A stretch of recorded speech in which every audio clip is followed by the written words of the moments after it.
First I knit the socks, then I knit the cardigan, and now it's time to use up those leftovers.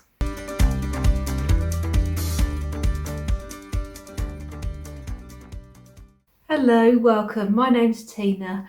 Today I'm wearing my Vintage Memories sweater, and I knit this a few years ago, so it could do with a little shave at the moment.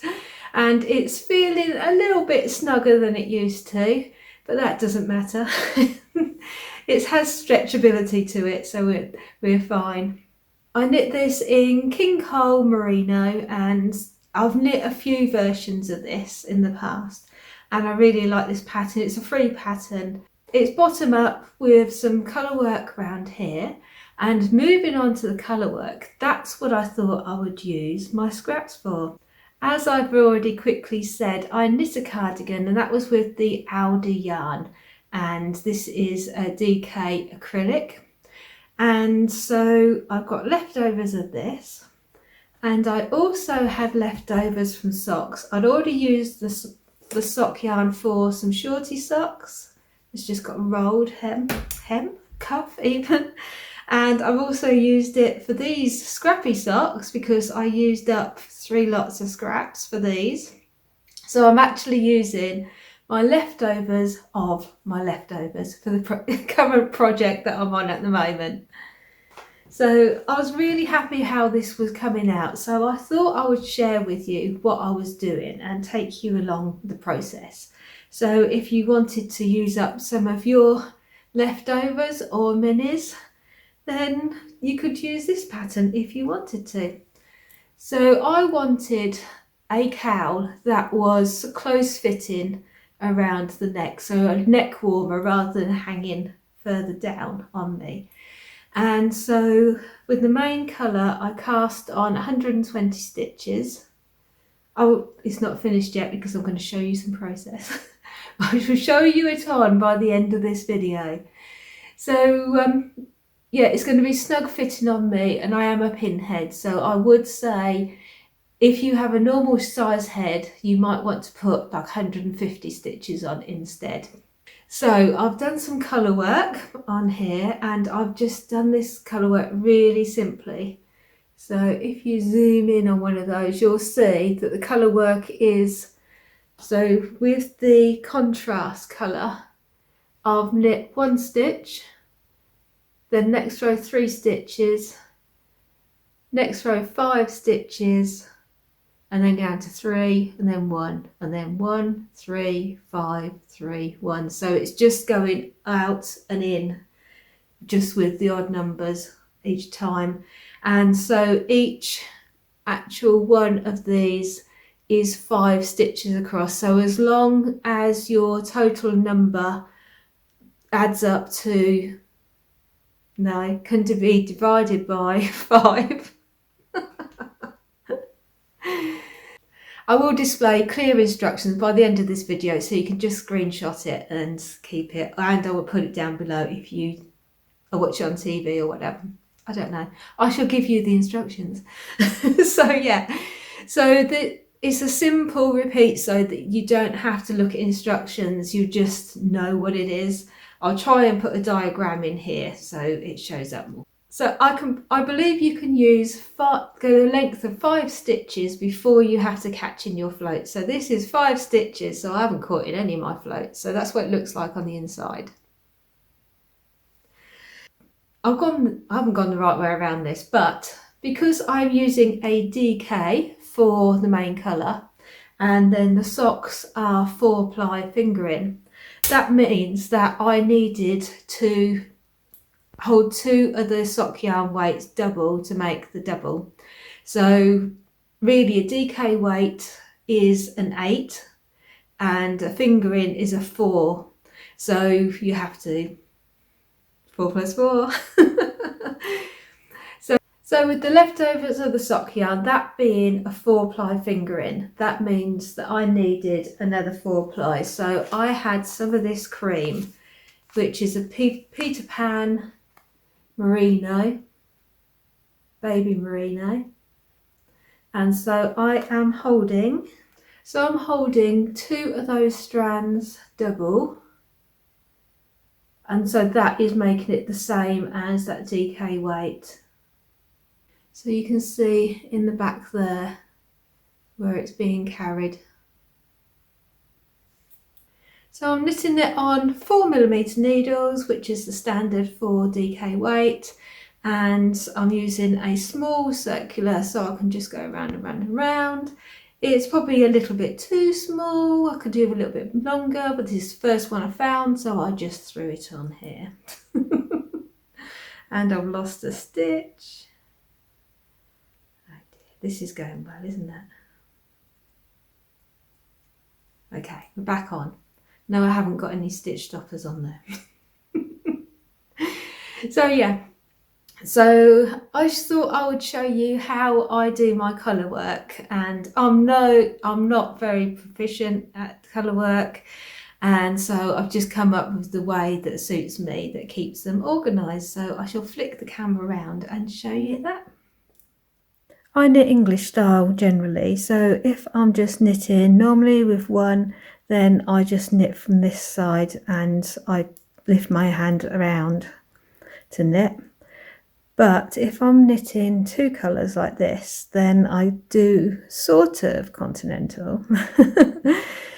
But I have the other yarn in the other hand, so that means I can use this hand for this yarn and this hand for that yarn. So I've got one ball of yarn over this side and one ball of yarn over that side, so hopefully they don't get too tangled. So I've done my 4 that I need to do, because I'm going from 3 stitches to 1 on this one, so I will then use the picking style. So I shall pick that yarn from that side to knit that one, and then go back to throwing.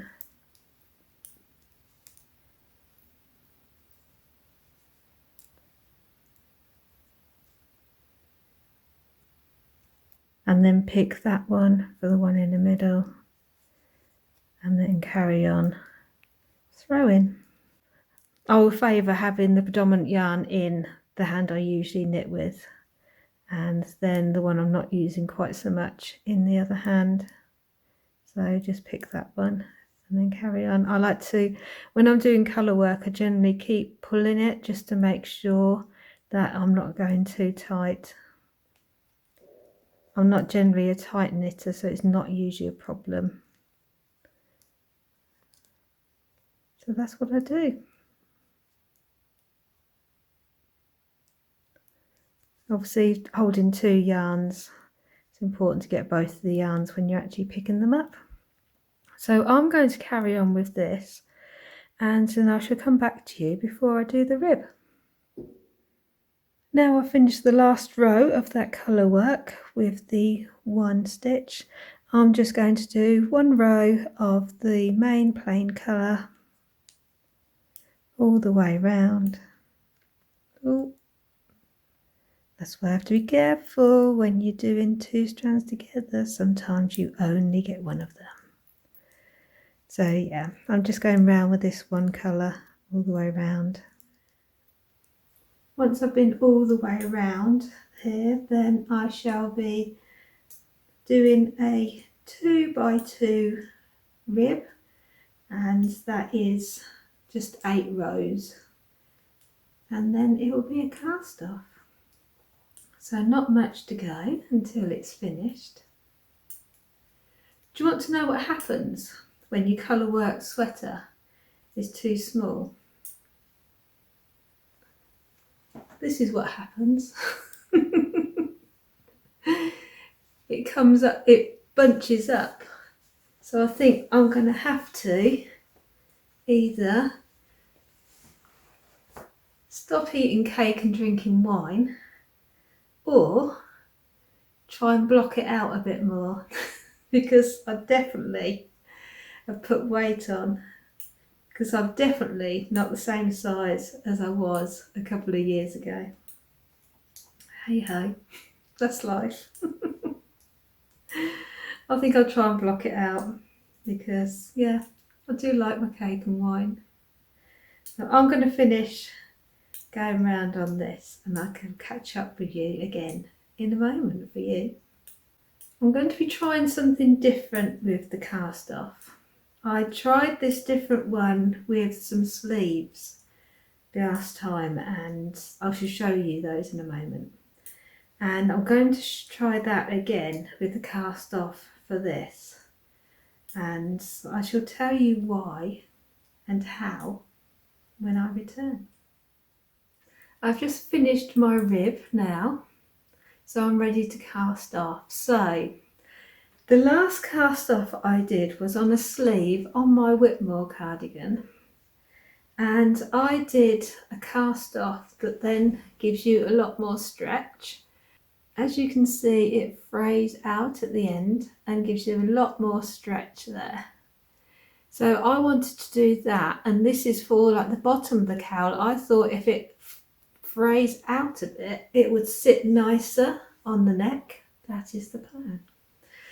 So I don't know if this cast off has got a name. So if you know the name for it, please let me know. So I'll spin the camera around so you can see. Okay, the way I sort of do this cast off is how I normally do it is I'd knit the knits, I'd purl the pearls, so I would cast off in pattern. So this, I'm going to knit the knit, knit the next knit, and then on my normal cast off I would then pick up that stitch and take it over and drop it over, so I've just got one stitch left on there. But on this you do that and then you knit those two together, so you have your one stitch, and then you purl the next one because it's a purl stitch, and then you knit those two together. And then I have a knit stitch on there, next one's a purl, so I'm going to bring that forward, purl that stitch, take that yarn back because next I'm going to knit those two together, next stitch, purl, yarn back, knit those two together. Next one is a knit, so knit, knit those two together. So I should carry on like that and show you how I got on. Okay, so I have just finished it.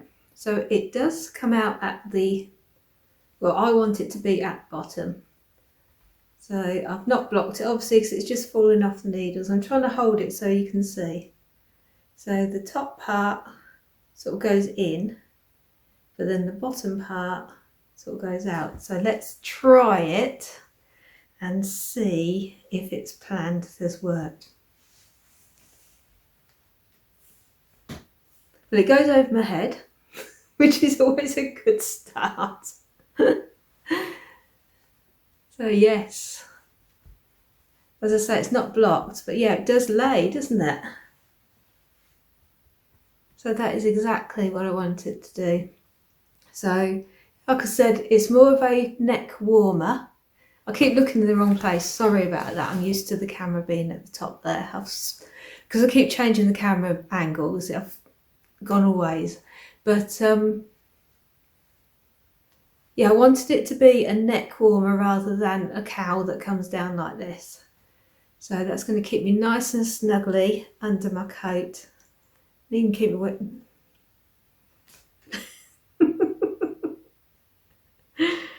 Thumbnail. Bank robbery. So yeah, that's going to keep me nice and warm with those. So I shall put all the instructions up. So that is my cowl. So thank you very much for watching, and I'll see you again very soon. Bye for now.